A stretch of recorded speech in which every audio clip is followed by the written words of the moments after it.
Good morning all, welcome to a dream class room.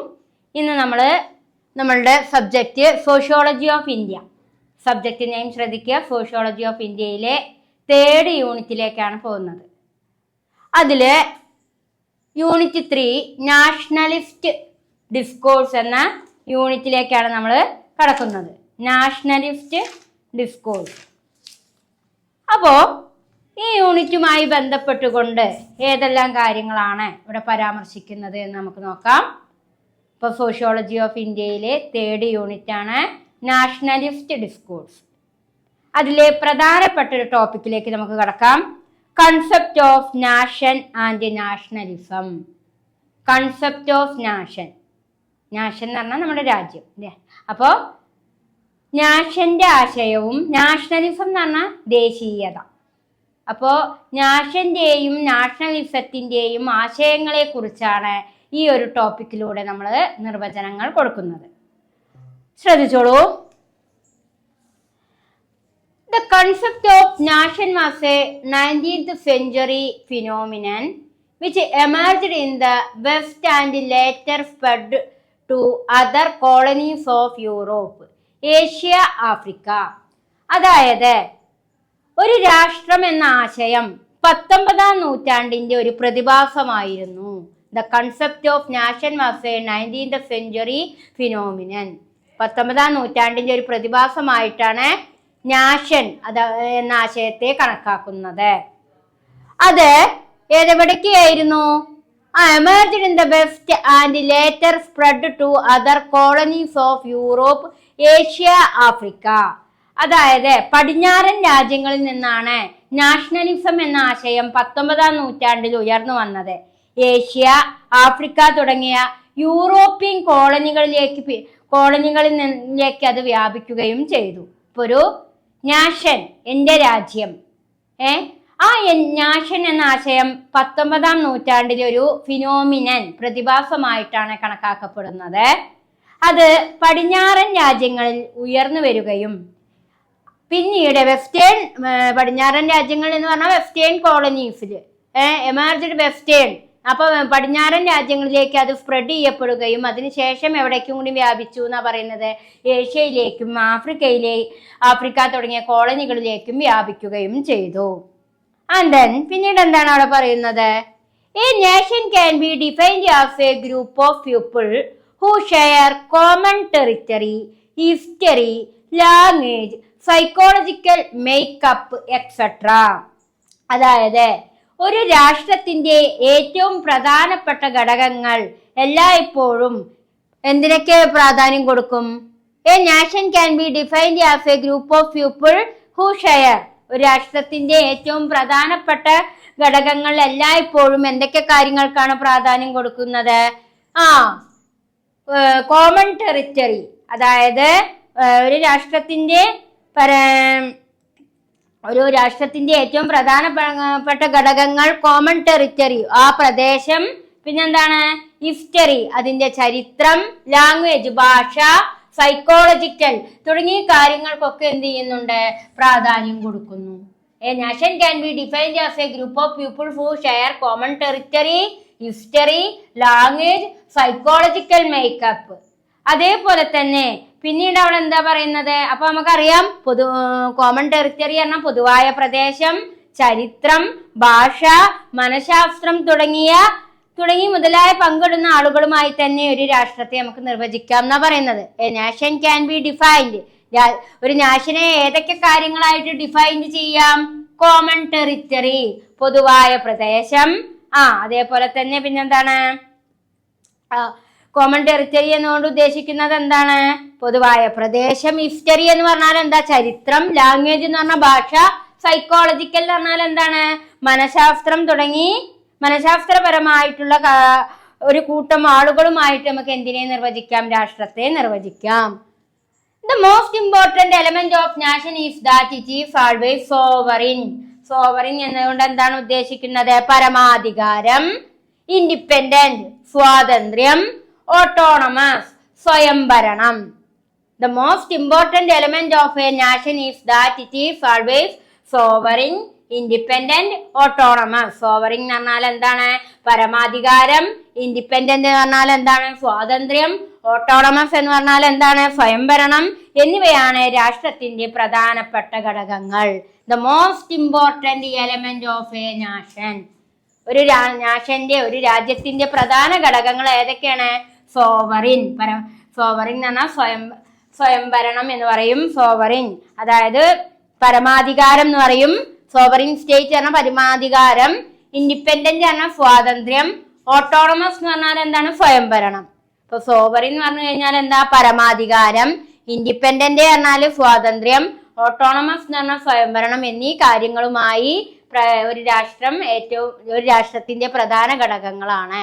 The most important element of a nation is that it is always sovereign, independent, autonomous. And then next paragraph ആണ് ഇവിടെ പറയുന്നത്. Understanding of nation. A nation is recognized only when it is independent. At the same time, in the sovereign territory, the members share a common history, language, culture. ഒരു രാഷ്ട്രത്തെ കുറിച്ചുള്ള ധാരണ അത് സ്വതന്ത്രമാകുമ്പോൾ മാത്രമേ അംഗീകരിക്കപ്പെടുകയുള്ളൂ. Understanding of nation. Understanding of nation എന്ന് പറഞ്ഞാൽ ഒരു നാഷനെ കുറിച്ചുള്ള ധാരണ. A nation is recognised only when it is independent. ആ രാഷ്ട്രം സ്വതന്ത്രമാകുമ്പോഴേ എന്ത് ചെയ്യപ്പെടുന്നുള്ളൂ? ഒരു രാഷ്ട്രത്തെ കുറിച്ചുള്ള ധാരണ അത് സ്വതന്ത്രമാകുമ്പോൾ മാത്രമേ അംഗീകരിക്കപ്പെടുന്നുള്ളൂ. ഒരു രാഷ്ട്രത്തെ കുറിച്ചുള്ള ധാരണകൾ അംഗീകരിക്കപ്പെടുന്നത് എപ്പോൾ മാത്രമാണ്? ആ രാഷ്ട്രം സ്വതന്ത്രമാക്കപ്പെടുമ്പോൾ മാത്രമാണ്. അതെ, പിന്നെന്താ പറയുന്നത്? Some day in the sovereign territory the member share a common history, language, culture. അതേസമയം സോവറിൻ ടെറിറ്ററി പരമാധികാര പ്രദേശത്ത് അംഗങ്ങൾ പൊതുവെ ചരിത്രം പങ്കിടുന്നു, ഭാഷ, സംസ്കാരം മുതലായവ. അപ്പൊ ഞാൻ എന്താ ഇവിടെ ഉദ്ദേശിക്കുന്നത്? ഒരു രാഷ്ട്രത്തെ കുറിച്ചുള്ള അണ്ടർസ്റ്റാൻഡിങ്, ധാരണ അത് സ്വതന്ത്രമാകുമ്പോൾ മാത്രമേ എന്ത് ചെയ്യപ്പെടുന്നുള്ളൂ? അംഗീകരിക്കപ്പെടുന്നുള്ളൂ. അതേസമയം സോവറിൻ ടെറിറ്ററി പറഞ്ഞാൽ എന്താ? പരമാധികാര പ്രദേശത്ത് അംഗങ്ങൾ എന്ത് പങ്കിടുന്നു? ചരിത്രം പങ്കിടുന്നു. ഷെയർ എ കോമൺ ഹിസ്റ്ററി, ചരിത്രം പങ്കിടുകയും അതേപോലെ തന്നെ ലാംഗ്വേജ്, കൾച്ചർ, ഭാഷ, സംസ്കാരം മുതലായവയൊക്കെ പങ്കിടാൻ ശ്രമിക്കുന്നു. അടുത്തതാണ് It is considered view of historian that nationalism in the modern sense emerged with the group of industrial capitalism or print capitalism and was sustained by a variety of factors, by nation of community based on language, ethnicity, religion, or by the rivalry and competition among state and emerged community. എന്താണ് പറയുന്നത്?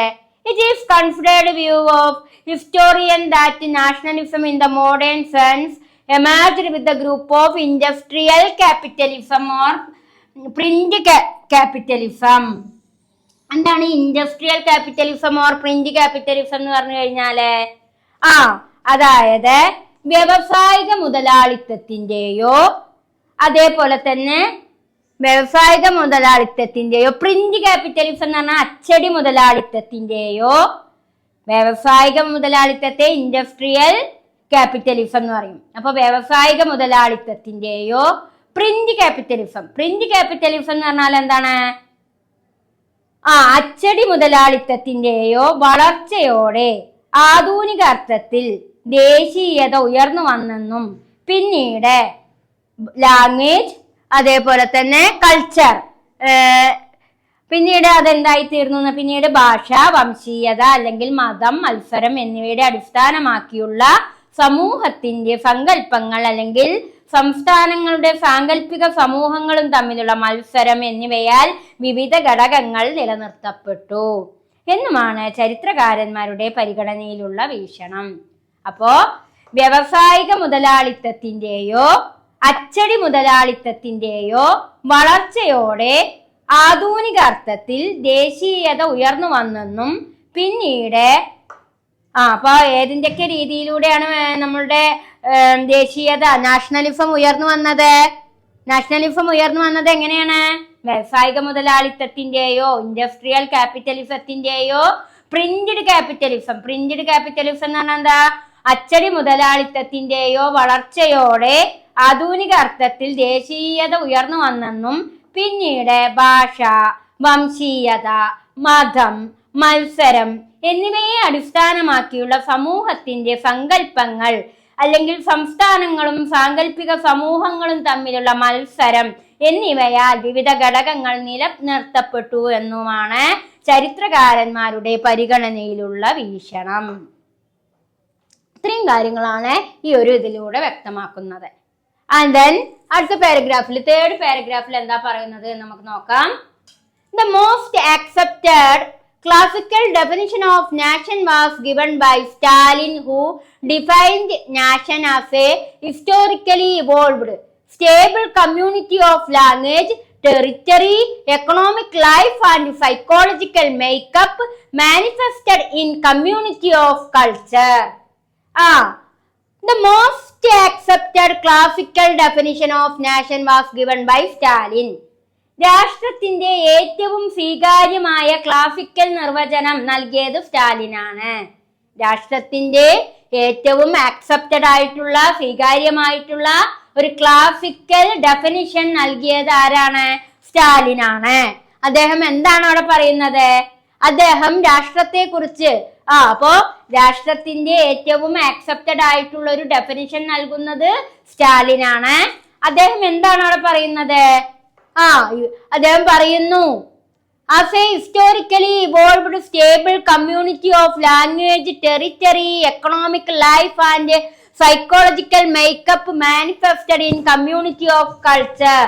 അദ്ദേഹം രാഷ്ട്രത്തെ നിർവചിച്ചത് ചരിത്രപരമായി വികസിച്ചതും സ്ഥിരതയുള്ളതുമായ ഭാഷ, പ്രദേശം, സാമ്പത്തികം, സാംസ്കാരികം തുടങ്ങിയ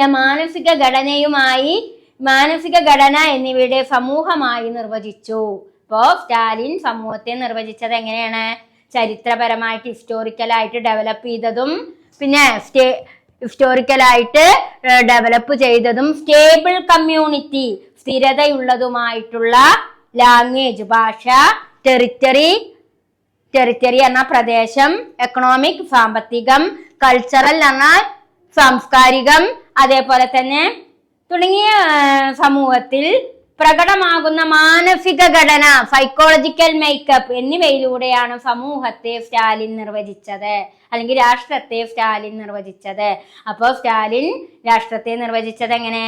ചരിത്രമായി ഹിസ്റ്റോറിക്കലായി ഡെവലപ്പ് ചെയ്തതും സ്റ്റേബിൾ ആയിട്ടുള്ളതുമായ ലാംഗ്വേജ്, ടെറിറ്ററി, എക്കണോമിക്, കൾച്ചറൽ തുടങ്ങിയ society,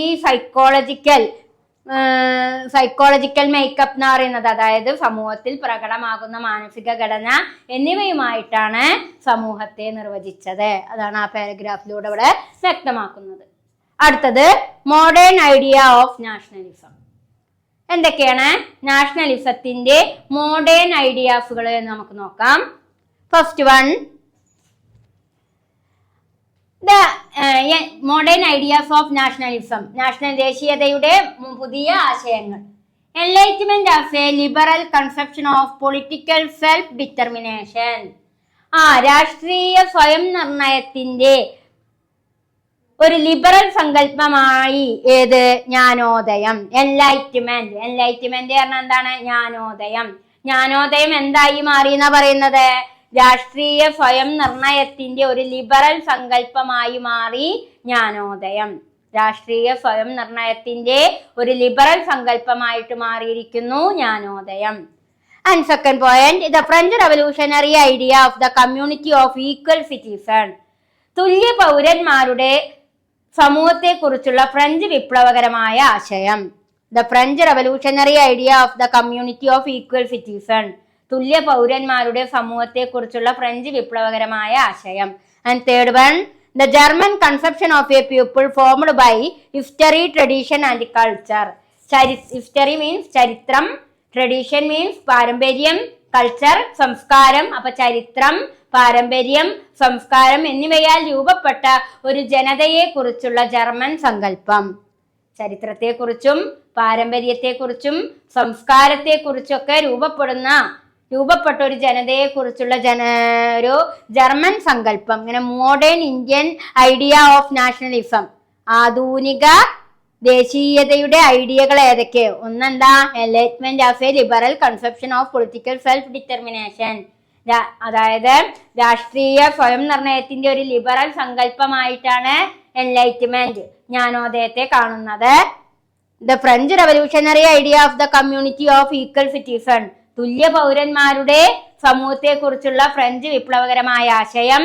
and third one, the German conception of people formed by history, tradition and culture, ചരിത്രം, പാരമ്പര്യം, സംസ്കാരം എന്നിവയാൽ രൂപപ്പെട്ട ഒരു ജനതയെ കുറിച്ചുള്ള ജർമ്മൻ സങ്കല്പം. അപ്പോ ഇത്രയും കാര്യങ്ങൾ നിങ്ങൾ എന്ത് ചെയ്യുക? സോഷ്യോളജി ഓഫ് ഇന്ത്യയുടെ 3rd യൂണിറ്റിന്റെ പേര് എഴുതുക. അതേപോലെ തന്നെ അതിന്റെ മെയിൻ ഹെഡിങ് ആണ് concept of nation and nationalism. അതിൽ വേണ്ട നിങ്ങൾക്ക് പഠിക്കാൻ വേണ്ട കാര്യങ്ങൾ മാത്രമാണ് എഴുതിയിട്ടിട്ടുള്ളത്. ഇത് നിങ്ങൾ നന്നായിട്ട് എഴുതിയെടുക്കാനും ശ്രമിക്കുക. വീഡിയോ കേട്ട് നന്നായിട്ട് കാര്യങ്ങൾ മനസ്സിലാക്കാൻ ശ്രമിക്കുക. ഓക്കെ, അപ്പോൾ ഈ യൂണിറ്റിൽ തന്നെ നെക്സ്റ്റ് ടോപ്പിക്കാണ് നാഷണലിസ്റ്റ് ഐഡിയോളജി. നാഷണലിസ്റ്റ് ഐഡിയോളജി, ദേശീയപരമായിട്ടുള്ള ആശയങ്ങൾ എന്തൊക്കെയെന്നാണ് പറയുന്നത്. നമുക്ക് പ്രധാനമായും 7 ഐഡിയോളജികളുണ്ട്. അതിൽ first one, humanity is naturally divided into nation, അതായത് മനുഷ്യവംശം സ്വാഭാവികമായും രാഷ്ട്രങ്ങളായി വിഭജിക്കപ്പെട്ടിരിക്കുന്നു. മനുഷ്യവംശം സ്വാഭാവികമായും ഹ്യൂമാനിറ്റി എന്ന് പറഞ്ഞു കഴിഞ്ഞാല് മനുഷ്യവംശം. അപ്പോ മനുഷ്യവംശം സ്വാഭാവികമായും രാഷ്ട്രങ്ങളായി വിഭജിക്കപ്പെട്ടിരിക്കുന്നു. Humanity is generally divided into nation. Second ഐഡിയോളജിയാണ് each nation have it peculiar character. ഓരോ രാജ്യത്തിനും അതിൻ്റെതായ പ്രത്യേകതകളുണ്ട്. Each nation have it peculiar character. Peculiar എന്ന് പറഞ്ഞാൽ എന്താ? പ്രത്യേകത. അപ്പൊ ഓരോ രാജ്യത്തിനും അതിൻ്റെതായിട്ടുള്ള പ്രത്യേകതകളുണ്ട്. And third one, the source of all political power is the nation, the whole collectively. എല്ലാ രാഷ്ട്രീയ ശക്തികളുടെയും ഉറവിടം രാഷ്ട്രമാണ്. എല്ലാ രാഷ്ട്രീയ ശക്തികളുടെയും ഉറവിടം രാഷ്ട്രമാണ്. The source of all political power is the nation, the whole collectively. എല്ലാ രാഷ്ട്രീയ ശക്തികളുടെയും പൊളിറ്റിക്കൽ പവറിന്റെയും സോഴ്സ് എന്ന് പറഞ്ഞാൽ ഉറവിടം രാഷ്ട്രമാണ്. And then fourth point, for freedom and realisation man must identify with a nation. സ്വാതന്ത്ര്യത്തിനും ആത്മസാക്ഷാത്കാരത്തിനും പുരുഷന്മാർ ഒരു രാഷ്ട്രമായി ദൗത്യം പ്രാപിക്കണം. For freedom and realisation man must identify with a nation.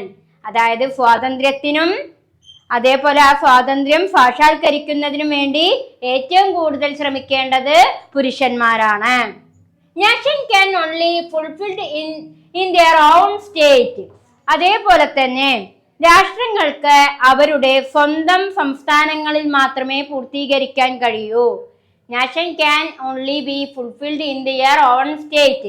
രാഷ്ട്രങ്ങൾക്ക് അവരുടെ സ്വന്തം സംസ്ഥാനങ്ങളെ മാത്രമേ എന്ത് ചെയ്യാൻ കഴിയുള്ളൂ? ഫുൾഫിൽഡ് കാരണം പൂർത്തീകരിക്കാൻ, അവരുടെ ഓരോ കാര്യങ്ങളും നടപ്പിലാക്കാൻ കഴിയുകയുള്ളൂ.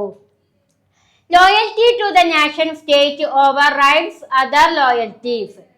മറ്റ് വിശ്വസ്തതകളെക്കാൾ രാഷ്ട്രങ്ങളോടുള്ള വിശ്വസ്തതയാണ് പ്രധാനം. ലോയൽറ്റി എന്ന വിശ്വസ്തത. അപ്പൊ മറ്റ് വിശ്വസ്തതകളെക്കാൾ രാഷ്ട്രങ്ങളോടുള്ള വിശ്വസ്തതയാണ് പ്രധാനം. Loyalty to the nation state over rights other loyalty. മറ്റ് വിശ്വസ്തതകളെക്കാൾ രാഷ്ട്രങ്ങളോടുള്ള വിശ്വസ്തതയാണ് എപ്പോഴും പ്രധാനം. And seventh point, the primary condition of global freedom and harmony is the strengthening of the nation state. ആഗോള സ്വാതന്ത്ര്യത്തിനും ഗ്ലോബൽ ഫ്രീഡം എന്ന് പറഞ്ഞാൽ ആഗോള സ്വാതന്ത്ര്യം, യൂണിറ്റി അഥവാ ആഗോള സ്വാതന്ത്ര്യത്തിനും harmony is the strengthening of the nation state എന്നാ. അപ്പൊ ആഗോള സ്വാതന്ത്ര്യത്തിനും ഹാർമണി ഐക്യത്തിനും പ്രാഥമിക വ്യവസ്ഥ ദേശീയ രാഷ്ട്രത്തിന്റെ ശക്തിപ്പെടുത്തലാണ്. അപ്പൊ ആഗോള സ്വാതന്ത്ര്യത്തിനും ഹാർമണിക്കും പ്രൈമറി കണ്ടീഷൻ, പ്രൈമറി കണ്ടീഷൻ എന്ന് പറഞ്ഞാൽ എന്താണ്?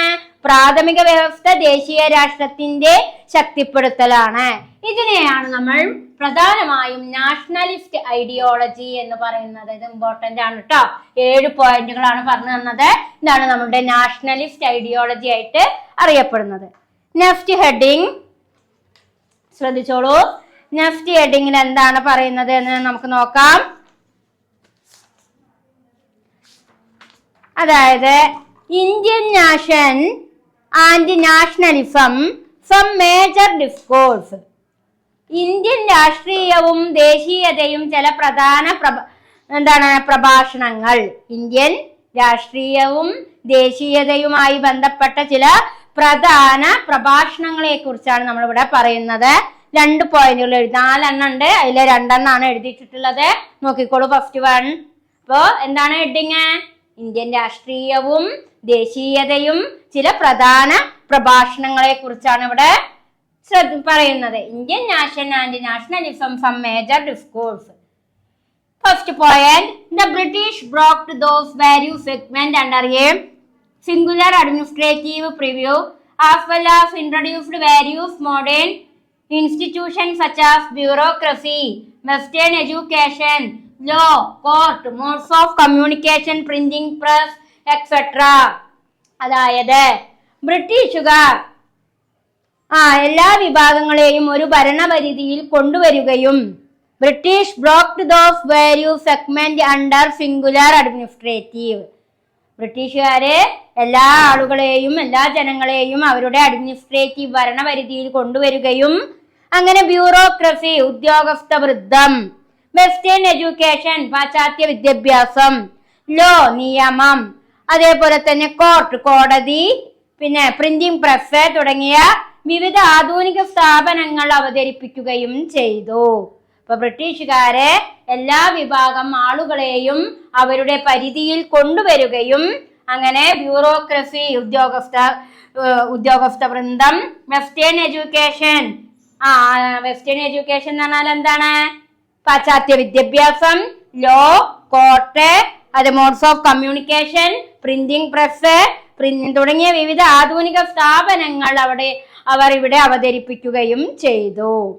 And second point, the rise of anti-colonial movement. The then leadership left no stone under to establish the idea of a nation after the formulation of the Indian National Congress in 1885. It accelerated the movement and mobilized people of various regions to bring unity. അതായത് colonial വിരുദ്ധ പ്രസ്ഥാനത്തിന്റെ ഉദയം ഇന്ത്യയെ ഒരു രാഷ്ട്രീയമായി സ്ഥാപിക്കുന്നതിന് അന്നത്തെ നേതൃത്വം എല്ലാ ശ്രമങ്ങളും നടത്തി. 1885 ഇന്ത്യൻ നാഷണൽ കോൺഗ്രസ് രൂപീകരിച്ചതിന് ശേഷം അത് പ്രസ്ഥാനത്തെ ത്വരിതപ്പെടുത്തുകയും വിവിധ പ്രദേശങ്ങളിലെ ജനങ്ങളെ ഐക്യത്തിനായി അണിനിരക്കുകയും ചെയ്തു. അപ്പൊ കുട്ടികളെ, നമ്മളുടെ യൂണിറ്റ് 3-ലെ Indian nation and nationalism some major discourse അതിൽ നമ്മൾ 2 പോയിന്റുകളാണ് പറഞ്ഞിരുന്നത്. ഇനി അതിലെ 3rd പോയിന്റിലേക്ക് നോക്കാം. ടോപ്പിക്ക് എപ്പോഴും ശ്രദ്ധിക്കണം കേട്ടോ നിങ്ങൾ. Indian nation and nationalism some major discourse അതിൽ 2 എണ്ണം പറഞ്ഞു. ഇനി 3rd-ഉം 4th-ഉം പോയിന്റുകളാണ് അതിൽ നമുക്ക് പറയാനുള്ളത്. അതിൽ 3rd point, they created some symbol to bind those diversity such as common language, common flag, national song, anthem, etc. Thus, despite the diversity, common sentiment was created among the diverse section. These are widely known as unity in diversity. അതായത് ഇവിടെ എന്താണ് അതുകൊണ്ട് ഉദ്ദേശിക്കുന്നത്? They created some symbol to kind this diversity such as common language. അതായത് പൊതുവായ ഒരു ഭാഷയുണ്ട് ഇന്ത്യക്ക്. ഇന്ത്യയുടെ പൊതുവായ ഭാഷ എന്ന് പറയുന്നത് ഹിന്ദിയാണ്. അപ്പോൾ പൊതുഭാഷയായിട്ടുള്ള ഹിന്ദി, പിന്നെ നമുക്കൊരു പൊതുഭാഷ ഉണ്ട്, അതാണ് കോമൺ ലാംഗ്വേജ്. കോമൺ ഫ്ലാഗ്, പൊതുവായിട്ട് നമുക്കൊരു ഫ്ലാഗ് ഉണ്ട്, ദേശീയ പതാക. ഇന്ത്യൻ ജനതയെ ഇത് ഇന്ത്യക്കാരാണ് എന്ന് തെളിയിക്കുന്നതിന് വേണ്ടി നമുക്കൊരു ഫ്ലാഗ് ഉണ്ട്. അതാണ് കോമൺ ഫ്ലാഗ്, ദേശീയ പതാക. അതേപോലെ തന്നെ നാഷണൽ സോങ്, ദേശീയ ഗാനം. ഇവയെല്ലാം എങ്ങനെയുള്ളതാണ്? വൈവിധ്യങ്ങളെ ബന്ധിപ്പിക്കുന്നതിനായി എന്ത് നമ്മൾ ഉപയോഗിക്കുന്നു? ചില സിംബൽസ്, ചിഹ്നങ്ങൾ ഉപയോഗിക്കുന്നു. അങ്ങനെ വൈവിധ്യങ്ങൾക്കിടയിലും വൈവിധ്യമാർന്ന വിഭാഗങ്ങൾക്കിടയിൽ ഒരു പൊതുവികാസം സൃഷ്ടിക്കുന്നതിനും ആ പൊതുവികാസത്തിലൂടെ നമ്മൾ യൂണിറ്റി ആൻഡ് ഡൈവേഴ്സിറ്റി, ഒരുമയും വൈവിധ്യവും നിലനിർത്തുകയും ചെയ്യുന്നു. ഇന്ത്യയുടെ പ്രധാന അജണ്ടയാണ് നമ്മൾ ഇന്ത്യക്കാരാണെങ്കിൽ നമ്മുടെ ഇന്ത്യയുടെ പ്രധാന അജണ്ട എന്ന് പറയുന്നത് യൂണിറ്റി ഇൻ ഡൈവേഴ്സിറ്റി. എന്താണ് diversity? What is mean by diversity? India as a diversified country. India ഒരു ഡൈവേഴ്സിഫൈഡ് ആണ്, വൈവിധ്യങ്ങൾ നിറഞ്ഞ രാജ്യമാണ്.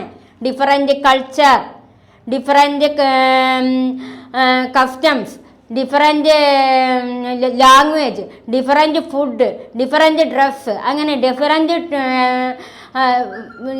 എംപ്ലോയ്മെൻറ്റ്, അങ്ങനെ എല്ലാ കാര്യങ്ങളും ഇന്ത്യയെ നമ്മൾ പരിശോധിക്കുകയാണെങ്കിൽ എല്ലാം വൈവിധ്യമാണ്.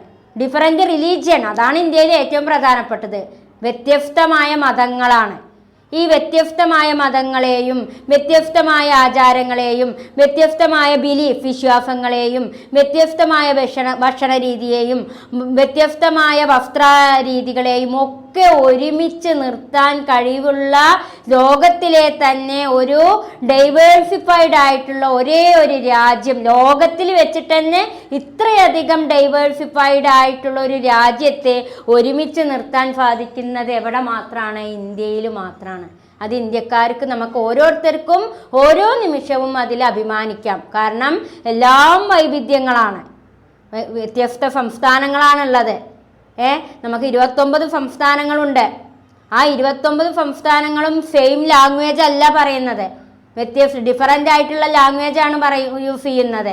അപ്പോൾ ഡിഫറൻറ്റ് ലാംഗ്വേജ്, ഡിഫറൻറ്റ് റിലീജിയൻ, വ്യത്യസ്ത മതങ്ങൾ, ഡിഫറൻറ്റ് കൾച്ചർ, വ്യത്യസ്ത സംസ്കാരം, അങ്ങനെ ഇന്ത്യ എന്ന് പറഞ്ഞു കഴിഞ്ഞാൽ എല്ലാം ഡിഫറൻ്റ് ആണ്. അതാണ് ഡൈവേഴ്സിറ്റി എന്ന് പറയുന്നത്, വൈവിധ്യം. ഇന്ത്യ ഒരു വൈവിധ്യങ്ങളുടെ നാടാണ്. അവയെ എല്ലാം ഒരുമിച്ച് നിർത്തുന്നതിന് വേണ്ടി നമുക്കൊരു ഓരോ സിംബൽസ് ഉണ്ട്, ചിഹ്നങ്ങളുണ്ട്. ഏതൊക്കെയാണ് നമ്മളുടെ സിംബൽസ്? ഒരു കോമൺ ലാംഗ്വേജ് ഉണ്ട് ഇന്ത്യക്ക്. കോമൺ ആയിട്ട് ഇന്ത്യയുടെ ലാംഗ്വേജ് എന്ന് പറയുന്നത് ഹിന്ദി ഭാഷയാണ്. കോമൺ ഫ്ലാഗ്, ഒരു കോമൺ ആയിട്ട് നമുക്കൊരു ഫ്ലാഗ് ഉണ്ട്, ദേശീയ പതാക. നാഷണൽ സോങ്, കോമൺ ആയിട്ട് നമുക്കൊരു സോങ് ഉണ്ട്, ദേശീയ ഗാനം. അപ്പോൾ ഇതൊക്കെയാണ് ഇന്ത്യയെ എങ്ങനെ നിലനിർത്താൻ സാധിക്കുന്നത്? Unity and diversity. Unity in diversity, ഒരുമയോടും വൈവിധ്യങ്ങൾ നിറഞ്ഞ ഒരുമയുള്ള നാടായി നിലനിർത്താൻ ഈ ഘടകങ്ങളാണ് നമ്മളെ സഹായിക്കുന്നത്. ഇതാണ് ആ 3rd പോയിന്റിലൂടെ വിശദീകരിക്കുന്നത്. And then 4th point, in the context of Indian nationalism as opposed to European model of nationalism, anti-colonial movement also played a big role. അതായത് യൂറോപ്യൻ മാതൃകയിലുള്ള ദേശീയതയ്ക്ക് വിപരീതമായി, യൂറോപ്യൻ മാതൃകയിലുള്ള നാഷണലിസത്തിന് വിപരീതമായി ഇന്ത്യയിൽ ദേശീയതയുടെ പശ്ചാത്തലത്തിൽ കൊളോണിയൽ വിരുദ്ധ പ്രസ്ഥാനം വലിയ പങ്കുവഹിച്ചു. അപ്പോൾ യൂറോപ്യൻ മാതൃകയിലുള്ള ദേശീയതയ്ക്ക് വിപരീതമായിട്ട് ദേശീയതയുടെ പശ്ചാത്തലത്തിൽ കൊളോണിയൽ വിരുദ്ധ പ്രസ്ഥാനവും വലിയ പങ്കുവഹിച്ചു. അങ്ങനെ ഇന്ത്യയുടെ സ്വാതന്ത്ര്യ സമരം ദേശീയതയേക്കാൾ കൊളോണിയൻ വിരുദ്ധമായിരുന്നുവെന്ന് പല പണ്ഡിതന്മാരും വാദിക്കുന്നു. ഇപ്പം ഇന്ത്യൻ സ്വാതന്ത്ര്യ സമരം ഏതിന് വിരുദ്ധമാണ്? Anti colonial movement. കൊളോണിയൽ എന്ന് പറഞ്ഞാൽ ആരാ? ബ്രിട്ടീഷ് മൂവ്മെൻറ്റ്, ബ്രിട്ടീഷുകാർ. അവർക്കെതിരെ ആയിരുന്നു ഇന്ത്യയുടെ ദേശീയ പ്രസ്ഥാനം. കൊളോണിയൽ മൂവ്മെൻറ്റിനെതിരെ, കൊളോണിയലിസത്തിനെതിരായിട്ടാണ് ഇന്ത്യയുടെ ദേശീയ പ്രസ്ഥാനം ഉയർന്നു വന്നത് എന്നാണ് അവിടെ പറയുന്നത്. context of Indian nationalism opposed to European model of nationalism. Indian ദേശീയത ഏതിനെ എതിർക്കുന്നു? യൂറോപ്യൻ ദേശീയതയെ എതിർക്കുന്നു. അതുകൊണ്ട് കൊളോണിയൽ മൂവ്മെന്റിനെതിരായിട്ടാണ് ഇന്ത്യയുടെ ദേശീയത എന്നാണ് ഇവിടെ വ്യക്തമാക്കുന്നത്. ഇതാണ് 4th പോയിന്റിലൂടെ നമുക്ക് പറയാനുള്ളത്. ആൻഡ് ദെൻ ഈ ഹെഡിങ്ങിൽ തന്നെ വരുന്ന പോയിന്റ് അല്ല, അതിൽ വരുന്ന ഒരു ചെറിയ കാര്യമാണ്. There are several other discussion and interpretation to understand the nationalist discourse in India. Among them, A.R. Desai, D.D. Kasambi, അതേപോലെ തന്നെ പർദ Chatterjee. There are several other discussion and interpretations to understand nationalist discourse in India. ഇന്ത്യയുടെ ദേശീയതയ്ക്ക് വേണ്ടി പോരാടിയ ആളുകളാണ് A.R. Desai, D.D. കസാംബി, പർദ Chatterjee. അപ്പൊ ഈ 3 ആളുകളെ കുറിച്ച് നമുക്ക് ഇനി ഓരോ ടോപ്പിക്കുകളായിട്ട് പഠിക്കണം. A.R. ദേശായി ഇന്ത്യൻ ദേശീയതയ്ക്ക് വേണ്ടി പോരാടിയ ഒരു വ്യക്തിയാണ്. D.D. കസാംബി ഇന്ത്യൻ ദേശീയതയ്ക്ക് വേണ്ടി പോരാടിയ ഒരു വ്യക്തിയാണ്. പർദ ചാറ്റർജി. 3 ആളുകളെയും കുറിച്ച് നമ്മൾക്ക് പഠിക്കണം. അതിൽ A.R. ദേശായി വി വോൺ നാഷണലിസം, ഇന്ത്യൻ ദേശീയതയ്ക്ക് വേണ്ടി പോരാടിയ A.R. ദേശായിയുടെ ദേശീയതയെ കുറിച്ചാണ് നമ്മൾ പറയുന്നത്. അതിലെ ഫസ്റ്റ് പാരഗ്രാഫ് നോക്കിക്കോളൂ. A.R. Desai views on nationalism. ഇത് ഇമ്പോർട്ടൻ്റ് ആട്ടോ. A.R. Desai was one of the leading sociologist of India. He represent the Marxist school of thought in understanding Indian society and analyse the social background of Indian nationalism. A.R. Desai was one of the leading sociologist of India. ഇന്ത്യയെ ഒരു സോഷ്യോളജിസ്റ്റിലേക്ക് നയിച്ച ഒരു sociologist ആണ് ആര്? ഇന്ത്യയിലെ ഒരു പ്രധാനപ്പെട്ട sociologist ആണ് ആര്? A.R. Desai. He represent Marxist school of thought. അദ്ദേഹം എന്തിനെ പ്രതിനിധാനം ചെയ്തു? ഒരു മാർക്സിസ്റ്റ് സ്കൂൾ ഓഫ് തോട്ടിന് പ്രതിനിധാനം ചെയ്യുകയും അതേപോലെ തന്നെ ആ മാർക്സിസ്റ്റ് സ്കൂളിന്റെ ബാക്ക്ഗ്രൗണ്ട് എന്ത് വിശകലനം ചെയ്യുന്നതായിരുന്നു? Indian nationalism.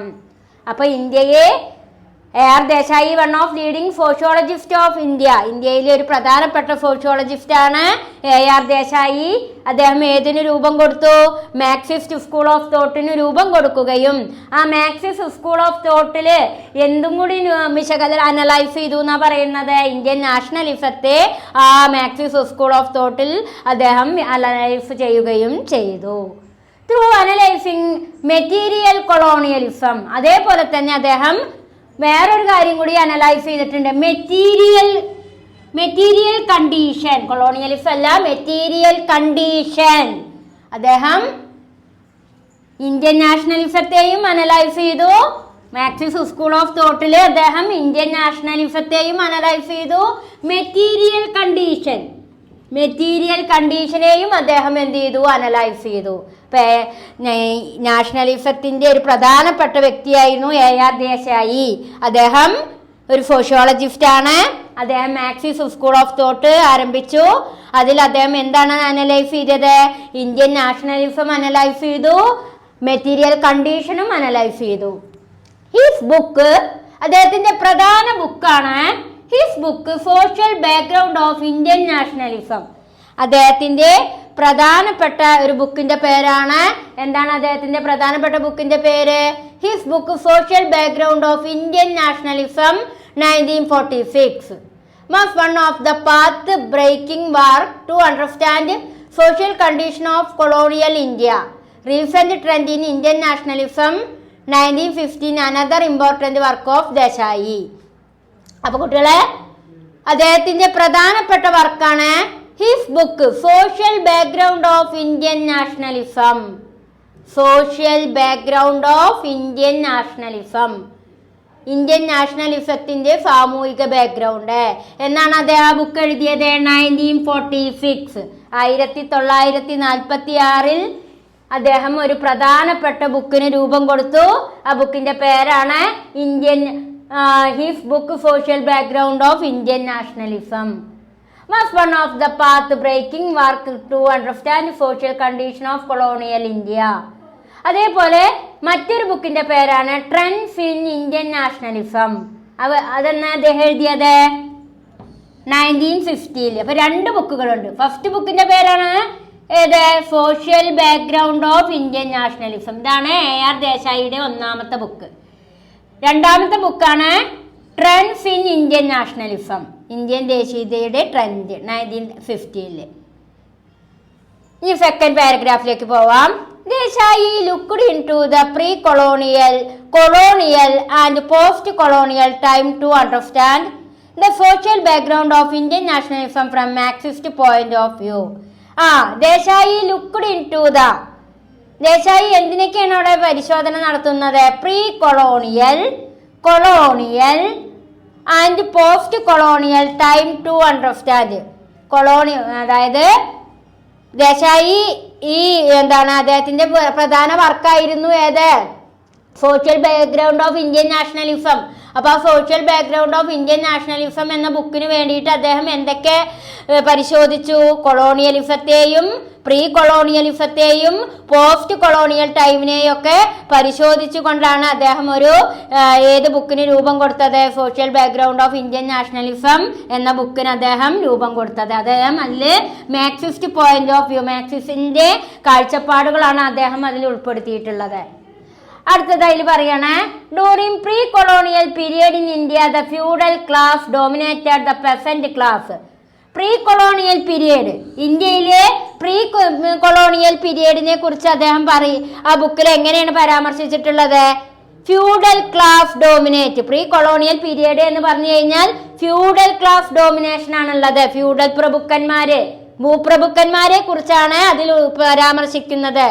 Peasant class, peasant പറഞ്ഞ ആരാ? പാവപ്പെട്ട തൊഴിലാളി വർഗത്തിനെതിരെ അല്ലെങ്കിൽ കർഷകർക്കെതിരെ ആജ്ഞാപനങ്ങൾ ഉന്നയിക്കുന്ന ഫ്യൂഡൽ പ്രഭുക്കന്മാരെ കുറിച്ചാണ് അദ്ദേഹത്തിന്റെ ആ ഒരു ഏത് പുസ്തകത്തിൽ പരാമർശിക്കുന്നത്? സോഷ്യൽ ബാക്ക്ഗ്രൗണ്ട് ഓഫ് ഇന്ത്യൻ നാഷണലിസത്തിൽ പരാമർശിക്കുന്നത്. അതുകൊണ്ട് during pre colonial period in India feudal class dominated the peasant class. This feudal class, meaning of which were under the Muslim rulers exploited the peasant. അതായത് കർഷകരായിട്ടുള്ള പെസന്റുകളായിട്ടുള്ള കർഷകരായിട്ടുള്ള മുസ്ലിം റൂളേഴ്സിനെ ആര് എക്സ്പ്ലോയിറ്റേറ്റ് ചെയ്യുക? ഫ്യൂഡൽ പ്രഭുക്കന്മാര് എക്സ്പ്ലോയിറ്റേറ്റ് ചെയ്യുന്ന കുറച്ച് കാര്യങ്ങളാണ് ഇവിടെ. This feudal class, meaning of many of which were under the Muslim rulers exploited the peasant. ഇവിടെ എന്താ ഉദ്ദേശിക്കുന്നത്? കൃഷിക്കാരനെ, പെസൻസിനെ മുസ്ലിം റൂളേഴ്സ് ആയിട്ടുള്ള ഫ്യൂഡൽ പ്രഭുക്കന്മാർ എക്സ്പ്ലോയിറ്റേഷൻ ചെയ്യുന്നതാണ് ഈ ബുക്കിൽ വ്യക്തമാക്കി തരുന്നത്. ആര്? AR ദേശായി. ഒരു കാലഘട്ടത്തിൽ ഒരുപാട് റൂളേഴ്സ് ഇന്ത്യയിലേക്ക്, ഇഗ്നു ബത്തൂത്ത, അങ്ങനെ ഒരുപാട് മുസ്ലിം റൂളേഴ്സ് ഇന്ത്യയിലേക്ക് വന്നിരുന്നു. അവരൊക്കെ ഫ്യൂഡൽ പ്രഭുക്കന്മാരായിരുന്നു. ഇബ്നു ബത്തൂത്തയെ പോലെയൊക്കെയുള്ള വലിയ വലിയ ഫ്യൂഡൽ പ്രഭുക്കന്മാർ ഇന്ത്യയിലേക്ക് വന്ന് അവർ ഇന്ത്യയിലെ കർഷകരേനെ, പെസൻസിനെ എക്സ്പ്ലോയിറ്റേഷൻ ചെയ്തു. അതാണ് ഏത് കാലഘട്ടം? Pre colonial period. അവരുടെ പ്രീ കൊളോണിയൽ പീരിയഡിനെ കുറിച്ച് AR ദേശായിയുടെ ഏത് ബുക്കിൽ പരാമർശിച്ചിട്ടുണ്ട്? സോഷ്യൽ ബാക്ക്ഗ്രൗണ്ട് ഓഫ് ഇന്ത്യൻ നാഷണലിസത്തിൽ പരാമർശിച്ചിട്ടുണ്ട്. ഇപ്പൊ മുസ്ലിം റൂളേഴ്സ് ആയിട്ടുള്ള ഫ്യൂഡൽ പ്രഭുക്കന്മാര് പെസൻസിനെ എക്സ്പ്ലോയിറ്റേറ്റ് ചെയ്യുന്നതുമായി ബന്ധപ്പെട്ട കാര്യങ്ങളാണ് ഏതിൽ പറയുന്നത്? പ്രീ കൊളോണിയൽ പീരിയഡിനെ കുറിച്ച് ഏത് ബുക്കിൽ പറയുന്നത്? Social background of Indian nationalism എന്ന ദേശായിയുടെ ബുക്കിൽ പറയുന്നത്. അപ്പൊ ഇത്രയും കാര്യങ്ങളാണ് നമ്മള് ഇതില് ഫസ്റ്റ് പാരഗ്രാഫും AR ദേശായി വിവോൺ നാഷണലിസത്തിൽ ഫസ്റ്റ് പാരഗ്രാഫും സെക്കൻഡ് പാരഗ്രാഫുമാണ് പറഞ്ഞു കഴിഞ്ഞത്. അടുത്ത പാരഗ്രാഫുകളിൽ എന്തൊക്കെ പറയുന്നുണ്ട് എന്ന് നമുക്ക് നോക്കാം. ഓക്കെ, അപ്പോൾ AR ദേശായി വിവോൺ നാഷണലിസം, AR ദേശായിയുടെ നാഷണലിസത്തിൻ്റെ കാഴ്ചപ്പാടാണ്. അതിൽ നമ്മൾ ഫസ്റ്റും സെക്കൻഡും പാരഗ്രാഫുകൾ അനലൈസ് ചെയ്തു. ഇനി നമുക്ക് ഇതിൻ്റെ തേർഡ് പാരഗ്രാഫ് വേണ്ട, ഫോർത്ത് പാരഗ്രാഫാണ് ഇനി നമുക്ക് ആവശ്യം. കാരണം സെക്കൻഡിൽ പറയുന്ന അതേ കാര്യങ്ങൾ തന്നെയാണ് തേർഡിലേക്കും വരുന്നത്. അതുകൊണ്ടാണ് ടീച്ചർ അത് ഉൾപ്പെടുത്താത്തത്. ആവശ്യമുള്ള ഭാഗങ്ങൾ മാത്രം മതിയല്ലോ നമുക്ക് പഠിക്കുക. അതുകൊണ്ട് ദേശായിയുടെ കാഴ്ചപ്പാടനുസരിച്ചിട്ടുള്ള നാഷണലിസത്തിലെ ഫോർത്ത് പാരഗ്രാഫ് നമുക്ക് അത്രയും ഇമ്പോർട്ടൻ്റ് ആണ്. ഫോർത്തും വേണം, ഫിഫ്ത്ത് വേണം, പിന്നെ അതിൻ്റെ ഫേസുകൾ വേണം. അപ്പോൾ അതിൽ ഫോർത്ത് പാരഗ്രാഫുമായി ബന്ധപ്പെട്ട കാര്യങ്ങളാണ് നമ്മൾ പറയുന്നത്. ശ്രദ്ധിച്ചോളൂ.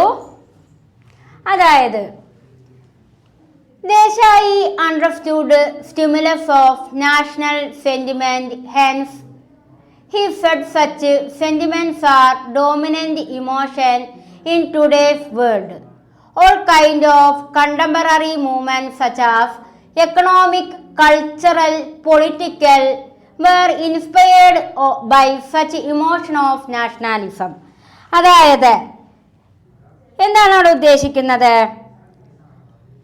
Desai understood stimulus of national sentiments, hence he said such sentiments are dominant emotion today world. അതായത് ദേശീയ വികാരത്തിൻ്റെ അതായത് നാഷണൽ സെന്റിമെന്റ്സ് എന്ന് പറഞ്ഞാൽ ദേശീയ വികാരത്തിൻ്റെ ഉത്തേജനത്തെ ദേശായി മനസ്സിലാക്കുന്നു. Desai understood stimulus of national sentiment. National sentiment എന്ന് പറഞ്ഞാൽ എന്താ? ദേശീയ വികാരത്തിന്റെ സ്റ്റിമുലസ്. സ്റ്റിമുലസ് എന്ന് പറഞ്ഞാൽ എന്താണ്? ഉത്തേജനം. ഉത്തേജനത്തെ ആര് അണ്ടർസ്റ്റുഡ് ചെയ്യുന്നുണ്ട്? ദേശായി മനസ്സിലാക്കുന്നുണ്ട്. അതുകൊണ്ടാണ് ഇന്നത്തെ ലോകത്ത് അത്തരമായ വികാരങ്ങളാണ് പ്രബലമായ വികാരം എന്ന് അദ്ദേഹം പറയുന്നത്. ഇപ്പൊ ദേശീയ വികാരത്തിന്റെ ഉത്തേജനം, ദേശീയ വികാരത്തിന്റെ നാഷണൽ സെന്റിമെന്റിന്റെ സ്റ്റിമുലേറ്റ് ആര് മനസ്സിലാക്കുന്നുണ്ട്? ദേശായി മനസ്സിലാക്കുന്നുണ്ട്. അതുകൊണ്ടാണ് എന്തു പറയാനുള്ള കാരണം? ഇന്നത്തെ ലോകത്ത് ഇത്തരം വികാരങ്ങളാണ് പ്രബലമായ വികാരമെന്ന് ദേശായി പറയാനുള്ള കാരണം. And then all kinds of contemporary movements such as economic, cultural, political. അതായത് പിന്നെന്താണ് അവിടെ ഉദ്ദേശിക്കുന്നത്? സാമ്പത്തികം, സാംസ്കാരികം, രാഷ്ട്രീയ മേഖലകൾ പോലുള്ള എല്ലാത്തരം സമകാലിക പ്രസ്ഥാനങ്ങളും ദേശീയതയുടെ അത്തരം വികാരങ്ങളിൽ നിന്ന് പ്രചോദനം ഉൾക്കൊണ്ടതാണ്. അപ്പോൾ സാമ്പത്തികമായിട്ടും എക്കണോമിക്കലായിട്ടും കൾച്ചറായിട്ടും പൊളിറ്റിക്കലുമായിട്ടുള്ള എല്ലാ ദേശീയപരമായ കാര്യങ്ങളും രാഷ്ട്രീയ മേഖലകൾ പോലുള്ള എല്ലാത്തരം സമകാലിക പ്രസ്ഥാനങ്ങളും ദേശീയതയുടെ അത്തരം വികാരങ്ങളിൽ നിന്ന് എന്ത് നേടിയതാണ്? പ്രചോദനം ഉൾക്കൊണ്ടതാണ് എന്നാണ് ഇവിടെ പറയുന്നത്. അപ്പോൾ ഫോർത്ത് പാരഗ്രാഫിൽ ദേശായി എന്താണ് ഉദ്ദേശിക്കുന്നത്? അതായത് ദേശീയ വികാരത്തിന്റെ സ്റ്റിമുലസ് എന്ന് പറഞ്ഞാൽ എന്താ? ഉത്തേജനം ആര് മനസ്സിലാക്കുന്നുണ്ട്? ദേശായി മനസ്സിലാക്കുന്നുണ്ട്. ദേശീയ വികാരം എന്ന് പറഞ്ഞാൽ നാഷണൽ സെന്റിമെന്റ്സ്. അപ്പൊ നാഷണൽ സെന്റിമെന്റിന്റെ ഉത്തേജനം സ്റ്റിമുലസിനെ കുറിച്ച് ആര് മനസ്സിലാക്കുന്നു? ദേശായി മനസ്സിലാക്കുന്നു. മാത്രല്ല അതുകൊണ്ടാണ് ഇന്നത്തെ ലോകത്ത് അത്തരം വികാരങ്ങളാണ് പ്രബലമായ വികാരങ്ങൾ എന്ന് ആര് പറയാനുള്ള കാരണം? ദേശായി പറയാനുള്ള കാരണം. മാത്രല്ല സാമ്പത്തിക, സാംസ്കാരിക, രാഷ്ട്രീയ മേഖലകൾ, എക്കണോമിക്, കൾച്ചറൽ, പൊളിറ്റിക്കൽ. അപ്പോൾ സാമ്പത്തിക, സാംസ്കാരിക, രാഷ്ട്രീയ മേഖലകൾ പോലുള്ള എല്ലാത്തരം സമകാലിക പ്രസ്ഥാനങ്ങളും ദേശീയതയുടെ അത്തരം വികാരങ്ങളിൽ നിന്നാണ് പ്രചോദനം ഉൾക്കൊണ്ടത്.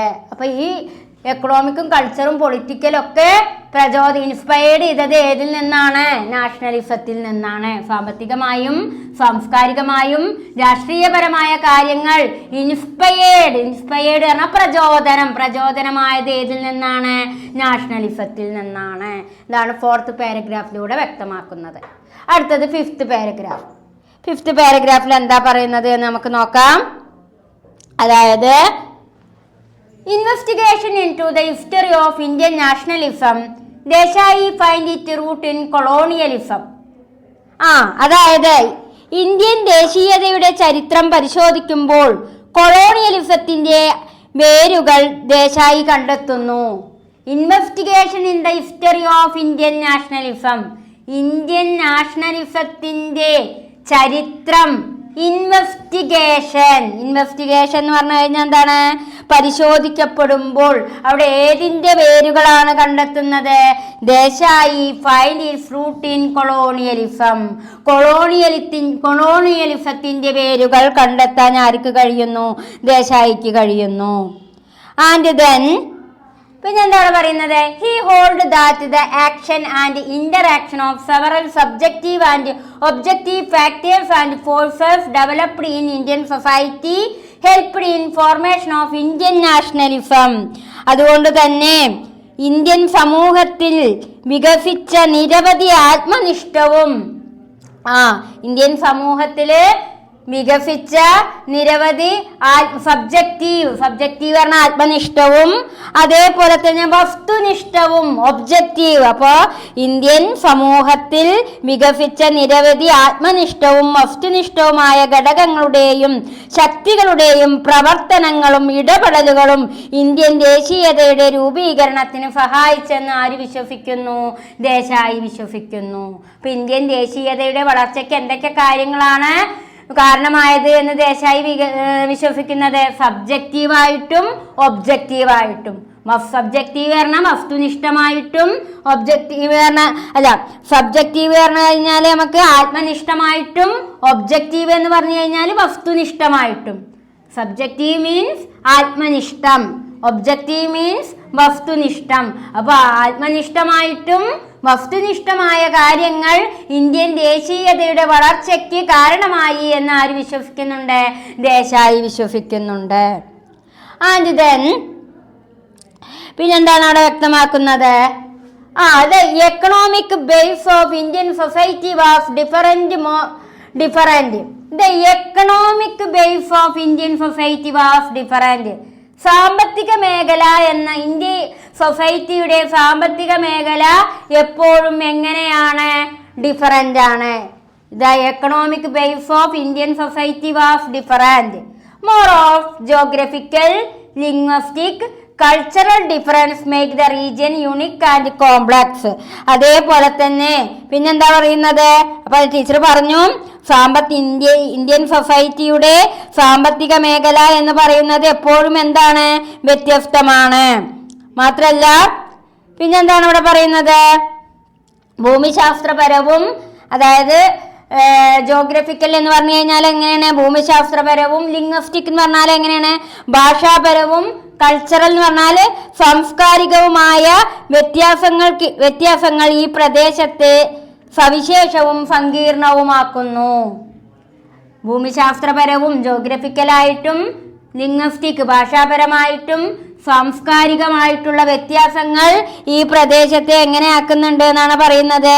യുണീക്ക് സവിശേഷവും, കോംപ്ലക്സ് സങ്കീർണവുമാക്കുന്നു. The advanced British nation for its own purpose radically changed the economic structure of Indian society, established a centralized state and introduced modern education, modern means of communication. അതേപോലെ തന്നെ the advanced British nation for its own purpose radically changed the economic structure of Indian society, established a centralized state and introduced modern education, modern means of communication and other institution. അതായത്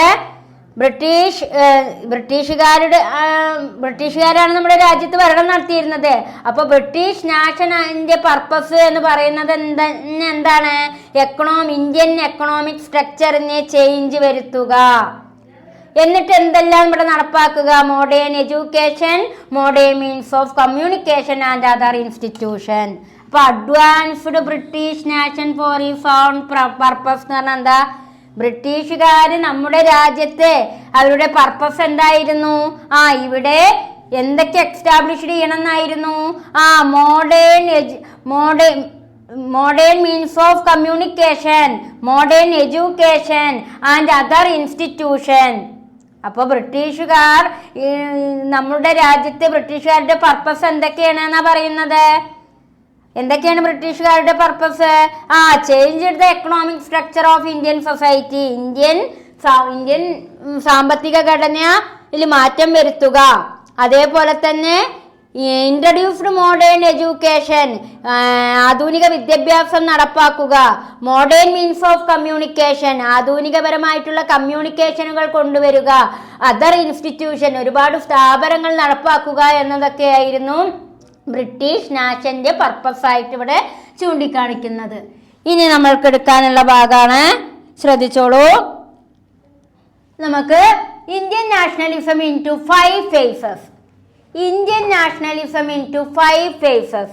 അതായത് Indian നാഷണലിസത്തെ 5 ഫേസസുകളായിട്ട് തരംതിരിച്ചിട്ടുണ്ട്. Indian നാഷണലിസത്തെ 5 ഫേസസുകളായിട്ട് 5 മുഖങ്ങളായിട്ട് തരംതിരിച്ചിട്ടുള്ള അതിലെ 2 faces ആണ് ഇവിടെ എഴുതിയിട്ടിട്ടുള്ളത്. അതിന്റെ first phase ഇത് important ആട്ടോ, important ആണ്, പരീക്ഷയ്ക്ക് ചോദിക്കാവുന്ന ഒരു ക്വസ്റ്റ്യൻ ആണ്. ഇന്ത്യൻ നാഷണലിസത്തിന്റെ ഫേസസുകൾ ഏതൊക്കെ? What are the phases of Indian nationalism? Indian നാഷണലിസത്തിന്റെ ഫേസസുകൾ ഏതൊക്കെയാണ്? അതിന്റെ first one, the first phase ഏതാ നോക്കാം. ഫസ്റ്റ് ഫേസിൽ എന്താ പറയുന്നത് നോക്കിക്കോളൂ. In the first phase, the Indian nationalism had a narrow social base. Indian നാഷണലിസത്തിന്റെ ആദ്യത്തെ ഫേസ്, ആദ്യത്തെ ഭാഗം എന്ന് പറയുന്നത് ഒരു ഞാരോ പറഞ്ഞാൽ എന്താ, ഇടുങ്ങിയ സാമൂഹിക ചിന്തകളായിരുന്നു ഇന്ത്യൻ നാഷണലിസത്തിന്റെ ആദ്യ ഭാഗം. ഇന്ത്യൻ നാഷണലിസത്തിന്റെ ആദ്യ ഭാഗം എന്ന് പറയുന്നത് ഒരു ഞാരോ സോഷ്യൽ ബേസ് ആയിരുന്നു. The educational institution were established during the first decade of the 19th century. എന്നാൽ അപ്പൊ ഇന്ത്യൻ നാഷണലിസത്തിന്റെ ആദ്യ ഫേസ് എന്ന് പറയുന്നത് ഒരു നാരോ ബേസ് ആയിരുന്നു. എന്നാൽ പിന്നീട് എഡ്യൂക്കേഷണൽ ഇൻസ്റ്റിറ്റ്യൂഷൻ, ഒരുപാട് വിദ്യാഭ്യാസ സ്ഥാപനങ്ങൾ 19ാം നൂറ്റാണ്ടിൽ രൂപപ്പെടുകയും 19th century 19ാം നൂറ്റാണ്ടില് എഡ്യൂക്കേഷണൽ ഇൻസ്റ്റിറ്റ്യൂഷൻ രൂപപ്പെടുകയും British could produce a set of new educated Indians who studied Western culture and greatly assimilated its democratic and nationalistic value. അതേപോലെ തന്നെ പിന്നെന്താണ് പറയുന്നത്? British could produce a set of new educated Indians who studied Western culture and greatly assimilated its democratic and nationalistic value. അതായത് എന്താണ് അവിടെ ഉദ്ദേശിക്കുന്നത്? നമുക്കറിയാം, ബ്രിട്ടീഷുകാർ ദേശീയ മൂല്യങ്ങളുള്ള പാശ്ചാത്യ സംസ്കാരത്തെ പഠിക്കുകയും അതിൻ്റെ ജനാധിപത്യപരവും പുതിയ ആശയങ്ങൾ ഇന്ത്യയിൽ നടപ്പാക്കുന്നതിനും ഡെമോക്രാറ്റിക് ആൻഡ് നാഷണലിസ്റ്റിക് വാല്യൂ, ജനാധിപത്യപരവും ദേശീയപരമായ മൂല്യങ്ങൾ ഇവിടെ അസിമുലേറ്റ് ചെയ്യുന്നതിനും ആർക്കും സാധിച്ചു എന്നാണ് പറയുന്നത്. ഇപ്പൊ British could produce set of new educated ഇന്ത്യയിൽ ബ്രിട്ടീഷുകാര് പുതിയ ആധുനിക വിദ്യാഭ്യാസം നടപ്പാക്കിയപ്പോൾ, വെസ്റ്റേൺ കൾച്ചർ നടപ്പാക്കിയപ്പോൾ അത് എന്തിനു കാരണമായി? ജനാധിപത്യപരവും ദേശീയപരമായ മൂല്യങ്ങൾ ഉയർത്തുന്നതിന് കാരണമായി. അപ്പോ ബ്രിട്ടീഷുകാര് ഇവിടെ വെസ്റ്റേൺ എഡ്യൂക്കേഷൻ അഥവാ ന്യൂ എഡ്യൂക്കേഷൻ നടപ്പാക്കിയതിന്റെ ഭാഗമായി British could produce set of new educated Indian who studied western culture.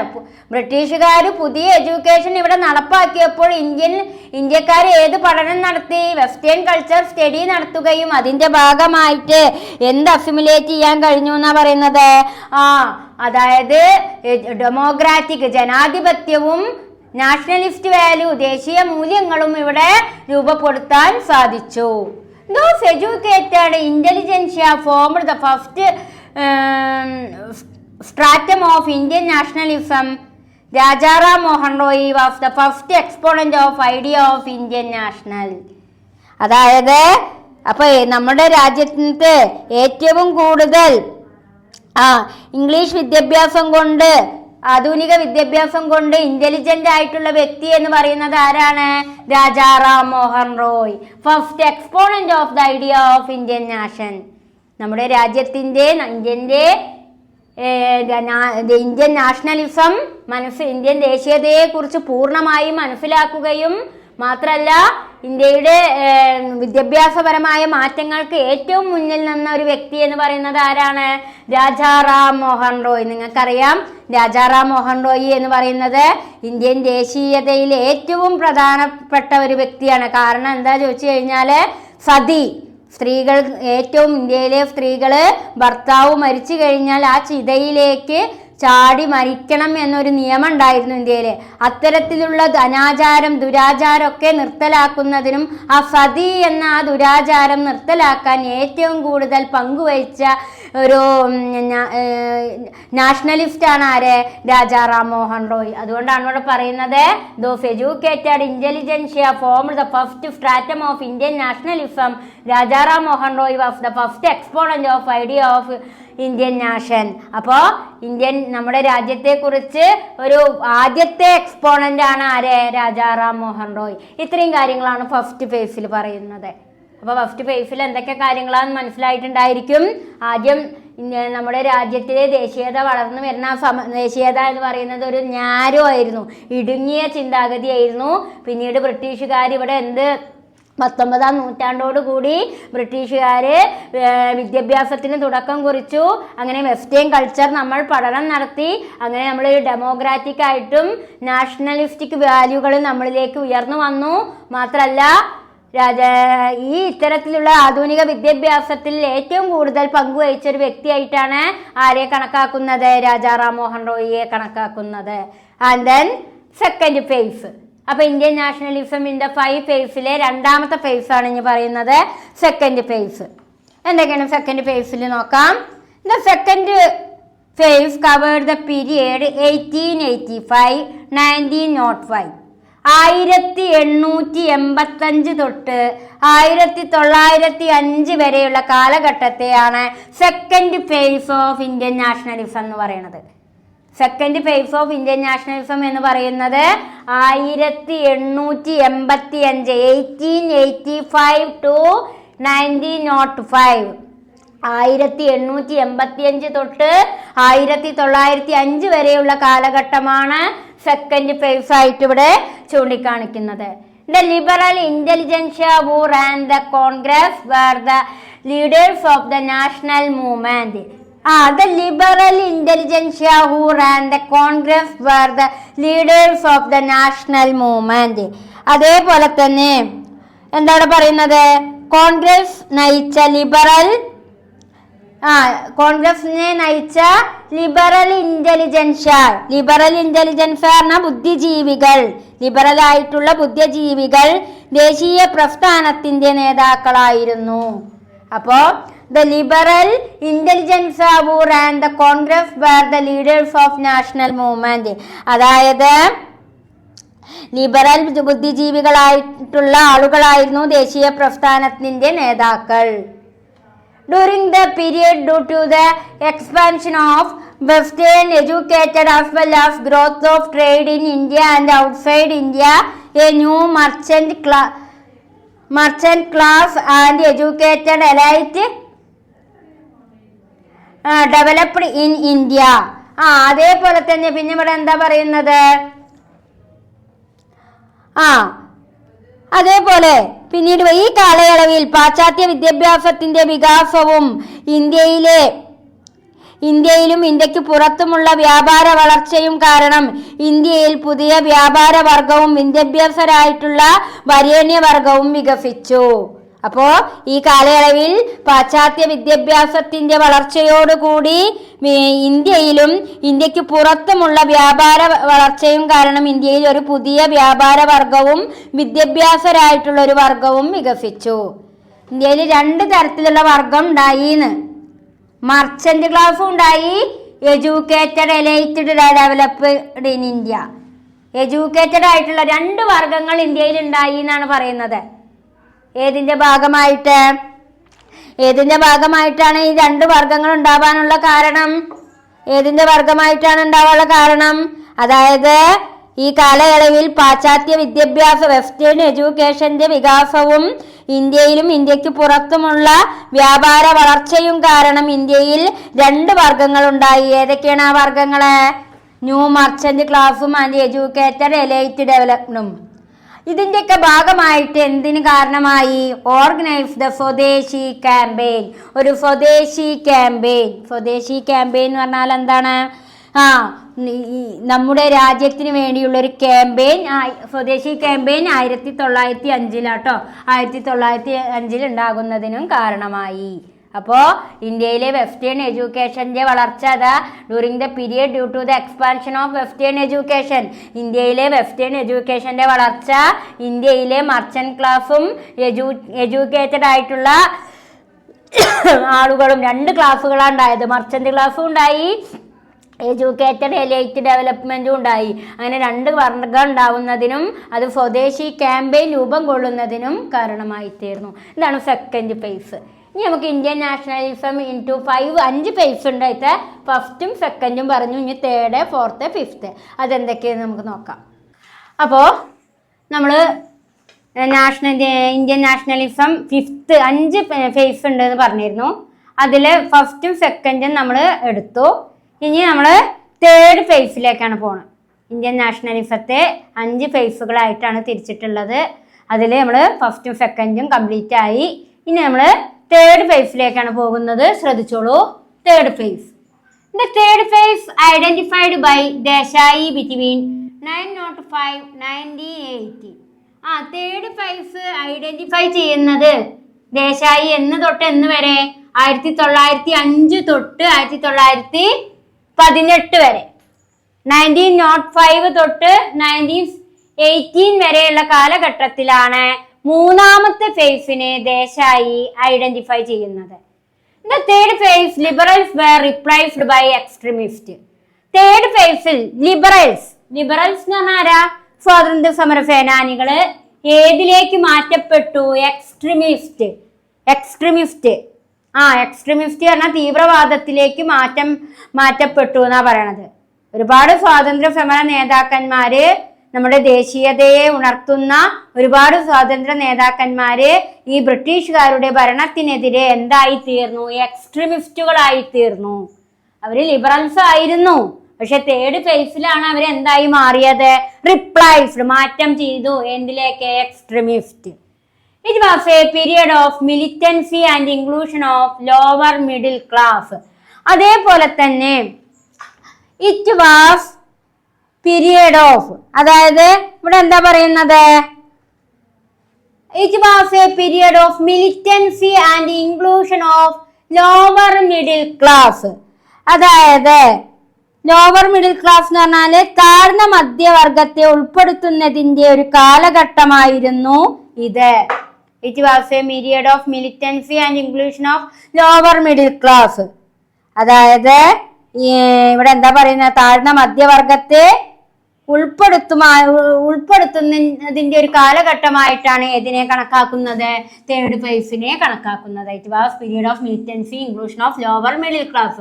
Lower middle class പറഞ്ഞാൽ എന്താ? താഴ്ന്ന വർഗത്തെ കൂടി ഈ ബ്രിട്ടീഷുകാർക്കെതിരെ അണിനിരത്താൻ വേണ്ടി താഴ്ന്ന വർഗത്തിൽപ്പെട്ട ആളുകളെയും കൂടി ഉൾപ്പെടുത്തുന്ന ഒരു കാലഘട്ടമായിട്ടാണ് തേർഡ് ഫേസിനെ കാണുന്നത്. It was period of militancy and inclusion of lower middle class.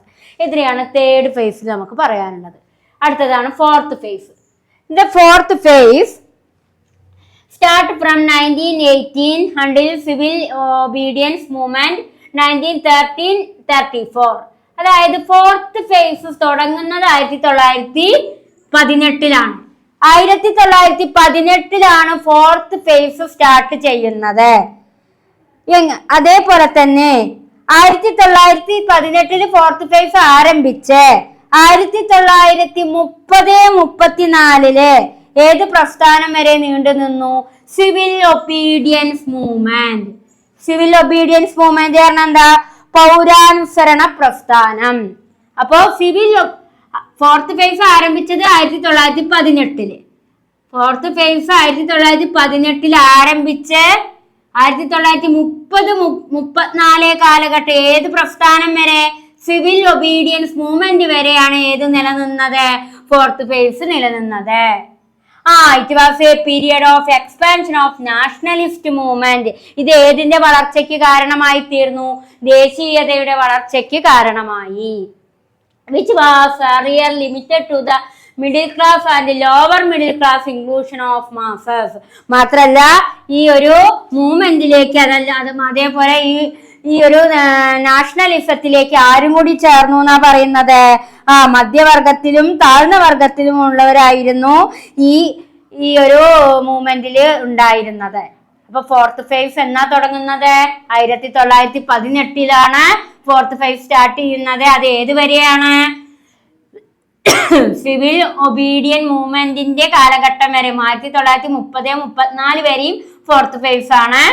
ആ കാലഘട്ടത്തിൽ ഇറ്റ് വാസ് എ പീരിയഡ് ഏതിന്റെ വളർച്ചയ്ക്ക് കാരണമായി, നാഷണൽ മൂവ്മെന്റിന്റെ എക്സ്പാൻഷന് കാരണമായി.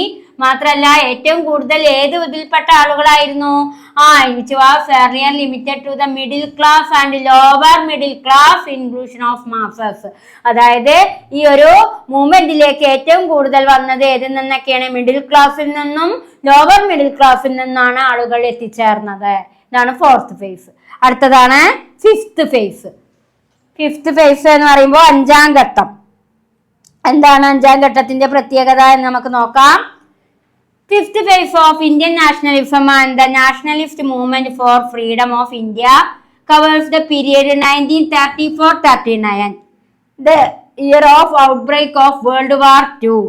അതായത് fifth phase of Indian nationalism and the national movement for freedom of India covers period 1934-39, the year of outbreak of the World War II. അതായത് ഇവിടെ എന്താ പറയുന്നത്, ഇന്ത്യൻ ദേശീയതയുടെയും ഇന്ത്യൻ സ്വാതന്ത്ര്യത്തിനുള്ള ദേശീയ പ്രസ്ഥാനത്തിന്റെയും രണ്ടാം ഘട്ടം, രണ്ടാം ലോകമഹായുദ്ധം പൊട്ടിപ്പുറപ്പെട്ടു. ഇപ്പൊ ഇന്ത്യൻ ദേശീയതയുടെയും ഇന്ത്യൻ സ്വാതന്ത്ര്യത്തിനുള്ള ദേശീയ പ്രസ്ഥാനത്തിന്റെയും അഞ്ചാം ഘട്ടത്തിലാണ് എന്ത് പുറപ്പെട്ടത്, രണ്ടാം ലോകമഹായുദ്ധം പൊട്ടിപ്പുറപ്പെട്ടത്. Fifth phase of Indian nationalism, Indian ദേശീയതയുടെയും അതേപോലെ തന്നെ പിന്നെ ഏതാ പറയുന്നത്, നാഷണലിസ്റ്റ് ഫ്രീഡം, ഇന്ത്യൻ ദേശീയതയുടെയും ഇന്ത്യൻ സ്വാതന്ത്ര്യ സമരത്തിന്റെയും ഇന്ത്യൻ സ്വാതന്ത്ര്യ സമരത്തിന്റെയും അഞ്ചാം ഘട്ടം തുടങ്ങുമ്പോൾ തന്നെയാണ് ഏതും തുടങ്ങിയത്, സെക്കൻഡ് വേൾഡ് വാർ, രണ്ടാം ലോക മഹായുദ്ധം. 1934-39 ഏതും ആരംഭിച്ചു എന്നാ പറയുന്നത്, സെക്കൻഡ് വേൾഡ് വാർ, രണ്ടാം ലോക മഹായുദ്ധം. അപ്പൊ ഇന്ത്യൻ നാഷണലിസവും nationalist movement for freedom of India, Indian സ്വാതന്ത്ര്യ പ്രസ്ഥാനവും ആരംഭിക്കുന്ന ആ കാലഘട്ടത്തിൽ ആ അഞ്ചാം ഫേസിൽ തന്നെയാണ് 1934-39 എന്തും ആരംഭിച്ചത്, സെക്കൻഡ് വേൾഡ് വാറും ആരംഭിച്ചത്. This face show disappointment with Gandhiji's ideology. അതേപോലെ തന്നെ ഈ കാലഘട്ടത്തിൽ പിന്നെന്താ അവിടെ പറയുന്നത്, ഗാന്ധിജിയുടെ പ്രത്യയശാസ്ത്രത്തിൽ ഉണ്ടായ നിരാശയെ കാണിക്കുന്നു. ഈ കാലഘട്ടത്തില് ഗാന്ധിജിയുടെ പ്രത്യയശാസ്ത്രത്തില് എന്തു സംഭവിച്ചു, ഡിസപ്പോയിന്റ്മെന്റ് പറഞ്ഞാൽ നിരാശ. ഈ അഞ്ചാം കാലഘട്ടത്തിലാണ് ദേശീയ പ്രസ്ഥാനത്തിനും സ്വാതന്ത്ര്യ സമര പ്രസ്ഥാനത്തിനും തുടക്കം കുറിച്ചത്. അന്ന് സെക്കൻഡ് വേൾഡ് വാർ നടന്നുകൊണ്ടിരിക്കുകയാണ്. ആ സമയത്ത് ഗാന്ധിജിയുടെ ഐഡിയോളജിക്ക് ഒരു ഡിസപ്പോയിന്റ്മെന്റ്, നിരാശയാണ് ഉണ്ടായത്. Gandhian ideology of non violence and സ്വദേശി. ഗാന്ധിജിയുടെ ഐഡിയോളജിയെ ഏതൊക്കെ പേരിൽ അറിയപ്പെടുന്നത്, അഹിംസയും അതേപോലെ തന്നെ എന്താണ് നോൺ വയലൻസ്. വയലൻസ് എന്ന് പറഞ്ഞാൽ അക്രമം, നോൺ വയലൻസ് എന്ന് പറഞ്ഞാൽ അക്രമമില്ലാത്തയും, അതായത് അക്രമമില്ലാതിരിക്കുക പറഞ്ഞാല് അഹിംസാ മാർഗവും സ്വദേശി പ്രസ്ഥാനവുമാണ് ഗാന്ധിജിയുടെ ഐഡിയോളജി. ഈ രണ്ട് ഐഡിയോളജിക്കും എന്ത് സംഭവിച്ചു, ഫിഫ്ത്ത് ഫേസിലെ ഡിസപ്പോയിന്റ്മെന്റ്, നിരാശ, അഥവാ ഈ രണ്ട് ആശയങ്ങളും ആരെയും മുറുകെ പിടിക്കാതിരുന്നു. എല്ലാവരും യുദ്ധത്തിനാണ് പ്രാധാന്യം കൊടുത്തത് എന്ന്. ഗാന്ധിജിയുടെ ഐഡിയോളജികളാണ് നോൺ വയലൻസ് ആൻഡ് സ്വദേശി. ഈ ഗാന്ധിജിയുടെ മഹത്വമായ ഈ രണ്ട് ഐഡിയോളജികളും ആരും മുറുകെ പിടിച്ചില്ല. എല്ലാവരും അതിൽ നിരാശപ്പെട്ടുകൊണ്ട് എന്തിലേക്ക് തിരിഞ്ഞു, യുദ്ധത്തിലേക്ക് തിരിഞ്ഞു. The rise of depressed class, dissidents from the forward bloc. അതേപോലെ തന്നെ പിന്നെ എന്താ അവിടെ പറയുന്നത്, അടിച്ചമർത്തപ്പെട്ട വിഭാഗങ്ങളുടെയും അതേപോലെ തന്നെ അടിച്ചമർത്തപ്പെട്ട ഡിപ്രസ്ഡ് ക്ലാസ് എന്ന് പറഞ്ഞാൽ എന്താണ്, അടിച്ചമർത്തപ്പെട്ട വിഭാഗക്കാർ. അപ്പോ അടിച്ചമർത്തപ്പെട്ട വിഭാഗങ്ങളുടെയും വിമുതരുടെയും ഉയർച്ചയാണ് ആ കാലഘട്ടത്തിൽ ഉണ്ടായത്. Rise of depressed class, dissident formed the forward bloc by Subhash Chandrabose. സുഭാഷ് ചന്ദ്രബോസിന്റെ നേതൃത്വത്തിൽ അടിച്ചമർത്തപ്പെട്ടവരുടെ ഒരു പ്രസ്ഥാനമാണ് ആ കാലഘട്ടത്തിൽ ഉയർന്നു വന്നത്. അപ്പൊ ഒന്നുകൂടി പറയാം, സുഭാഷ് ചന്ദ്രബോസിന്റെ നേതൃത്വത്തിൽ അടിച്ചമർത്തപ്പെട്ടവരുടെയും വിമുതരുടെയും ഉൾപ്പെടുത്തിക്കൊണ്ട് ഒരു ഫോർവേഡ് ബ്ലോക്ക് രൂപീകരിക്കുകയാണ് ചെയ്തത്. ഡിപ്രസ്ഡ് ക്ലാസ് പറഞ്ഞാൽ അടിച്ചമർത്തപ്പെട്ടവർ. അപ്പൊ അടിച്ചമർത്തപ്പെട്ടവരെയും അതേപോലെ തന്നെ വിമുതരെയും ഉൾപ്പെടുത്തിക്കൊണ്ട് സുഭാഷ് ചന്ദ്രബോസ് ഒരു ഫോർവേഡ് ബ്ലോക്ക് എന്ന ഒരു സംഘടനയ്ക്ക് രൂപം കൊടുക്കുകയാണ് ചെയ്തത്. ഇത്രയും കാര്യങ്ങളാണ് ഫിഫ്ത്ത് ഫേസിൽ. അപ്പൊ ഫിഫ്ത്ത് ഫേസിൽ ഓർക്കണം, ഗാന്ധിജിയുടെ ആശയത്തിന് ഇമ്പോർട്ടൻസ് കൊടുത്തില്ല. ഗാന്ധിജിയുടെ ആശയമാണ് സ്വദേശിയും നോൺ വയലൻസും.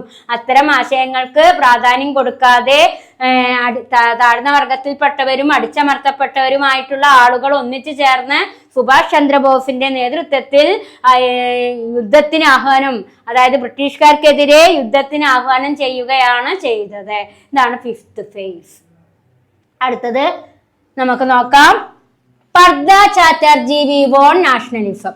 പർദ ചാറ്റർജിയുടെ നാഷണലിസം എന്ന ആശയവുമായി ബന്ധപ്പെട്ട കാഴ്ചപ്പാട് എന്താ നോക്കാം.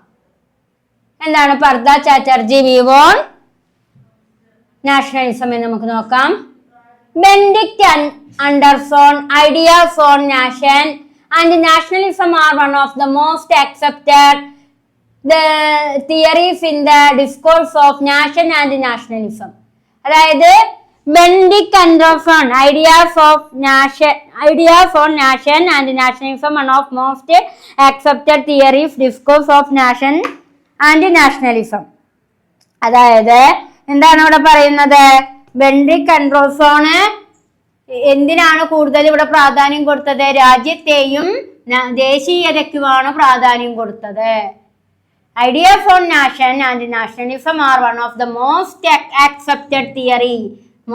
അത് ബെനഡിക്ട് ആൻഡർസൺ ഏറ്റവും കൂടുതൽ പ്രാധാന്യം കൊടുത്തത് എന്തിനായിരുന്നു? രാജ്യത്തിനും അതേപോലെ ദേശീയതയ്ക്കുമാണ്. ഹിസ് ബുക്ക് ഇമാജിൻഡ് കമ്മ്യൂണിറ്റി, അദ്ദേഹത്തിന്റെ പ്രധാന ബുക്കാണ് imagined community, 1991. Opened up new ideas to understand nation and nationalism. അത് ഏതിന്റെ തുടക്കത്തിന് കാരണമായി? നാഷണലിസത്തിന് കാരണമായി. അപ്പോ ബെനഡിക്ട് ആൻഡർസന്റെ പ്രധാന ബുക്കായിരുന്നു എന്ത്? Imagined community, 1991. ആ ബുക്ക് ദേശീയത ഉയരുന്നതിനും കാരണമായി. Anderson argues that nation is an imagined community which is imagined to exist.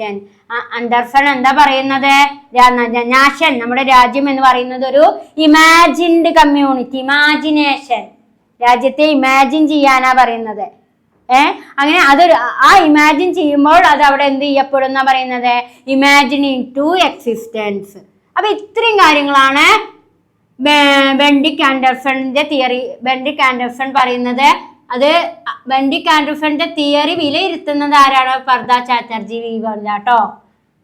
ഇനി ചൗധരിയാസ് വ്യൂസ് ഓൺ നാഷണലിസം. എന്താണ് ചൗധരിയാസ് വ്യൂ ഓൺ നാഷണലിസത്തിൽ നോക്കാം. Economic, self Reliance, sovereignty, growth with equity were part of every identity of Indian nationalism. സാമ്പത്തികവും അതേപോലെ തന്നെ സ്വയം പര്യാപ്തവും പരമാധികാരവുമായ വളർച്ചയ്ക്കും അതിന്റെ അടിസ്ഥാനത്തിലുള്ള ഈ തുല്യതയ്ക്കുമാണ് ഇന്ത്യൻ നാഷണലിസം പ്രാധാന്യം നൽകുന്നത് എന്നാണ് പറയുന്നത്. Economic, self reliance, sovereignty, growth with equity where part of very identity of Indian nationalism. അപ്പൊ ഇന്ത്യൻ നാഷണലിസത്തിന്റെ ഐഡന്റിറ്റി എന്ന് പറയുന്നത് എന്തൊക്കെയാണ്? Economic, self reliance, sovereignty. The movement was committed to political democracy and civil liberty which were seen building blocks of nation making. Second point, first point ആണ് ഒന്ന്, economic, self-reliance, sovereignty, growth with equity were part of every identity of Indian nationalism. And second point ആണ്, the movement was committed to political democracy and civil liberty which were seen as building block of nation making. ഒരു രാജ്യത്തിന്റെ നിർമ്മാണത്തിന് എന്താ ആവശ്യം? Political democracy, രാഷ്ട്രീയ ജനാധിപത്യവും നിയമ സ്വാതന്ത്ര്യവും നിലനിൽക്കുമ്പോഴാണ് നമുക്ക് എന്ത് ബിൽഡപ്പ് ചെയ്യാൻ കഴിയുക? ഒരു രാജ്യം കെട്ടിപ്പടുക്കാൻ സാധിക്കുക. Indian nationalism was also cultural critique of colonialism and assertion of national culture. Indian nationalism എപ്പോഴും എന്തിനെ വിമർശിക്കുന്നുണ്ട്? കൊളോണിയലിസം. കൊളോണിയലിസം എന്ന് പറഞ്ഞാൽ ബ്രിട്ടീഷ് ഭരണത്തെ. Indian nationalism was also critique colonialism and assertion of national culture. എന്തിനാണ് പ്രാധാന്യം കൊടുക്കുന്നത്? National culture. ഇന്ത്യൻ നാഷണലിസം കൊളോണിയലിസത്തെ വിമർശിക്കുകയും നാഷണൽ കൾച്ചറിന് പ്രാധാന്യം കൊടുക്കുകയും ചെയ്യുന്നു. അപ്പൊ കുട്ടികളെ, ഇത്രയും കാര്യങ്ങളാണ് 3rd യൂണിറ്റിൽ നമുക്ക് ഇന്നത്തെ ക്ലാസ്സിൽ എടുക്കാനുണ്ടായിരുന്നത്. അപ്പോൾ ഏതൊക്കെ ടോപ്പിക്കാണ് നമ്മൾ ഈ 3rd യൂണിറ്റിൽ എടുത്തത് എന്ന് ഒന്നും കൂടി ടീച്ചർ പറയാം. ഫസ്റ്റ് എടുത്ത topic concept of nation and nationalism.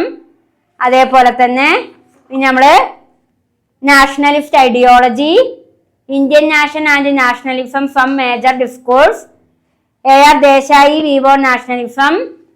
അതേപോലെ തന്നെ 5 ഫേസസുകൾ എടുത്തു. First phase, second phase, third phase, fourth phase and fifth phase. Partha Chatterjee view on nationalism and M Chaudhary view on nationalism. അപ്പൊ ഇത്രയും കാര്യങ്ങളാണ് നമ്മൾ ഇന്ന് ഈ ഒരു ക്ലാസ്സിൽ ഈ 3rd യൂണിറ്റിൽ നമ്മൾ എടുത്തിട്ടുള്ളത്. അപ്പൊ ഇത്രയും കാര്യങ്ങൾ നിങ്ങൾ നോട്ട് ക്ലിയർ ആയിട്ട് എഴുതിയെടുക്കുക, നന്നായിട്ട് വീഡിയോ കാണുക, മനസ്സിലാക്കുക. ഓക്കെ.